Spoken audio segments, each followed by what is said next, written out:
Hello, daddy వాళ్ళు ఊరొచ్చా fresh పీతలు తెచ్చారు. చక్క కర్రీ చేసేద్దాం.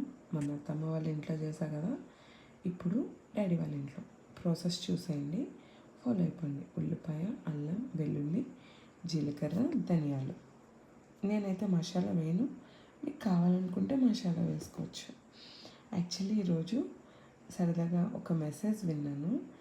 A true friend will love you for ever అనే కాన్సెప్ట్తో. నిజంగా బైబిల్లో ట్రూ ఫ్రెండ్ అంటే డేవిడేనండి. ఎందుకనంటే ఒకే ఫ్యామిలీలో నుండి తనకు ఒక ఎనిమి ఉంటాడు, ఒక ఫ్రెండు ఉంటాడు. మామూలుగా మన ప్రియారిటీ అయితే ఎనిమిని బేస్ చేసుకొని ఫ్రెండ్షిప్ని కూడా వదిలేస్తాం. కానీ డేవిడ్ మాత్రం అట్లా కాదు తెలుసా. తన ఎనిమి ఏం చేసినా భరిస్తాడు for protecting his friendship with Jonathan. అసలు ఎంత బాగుంటుందో కదా, భరిస్తాడు లిటరల్లీ.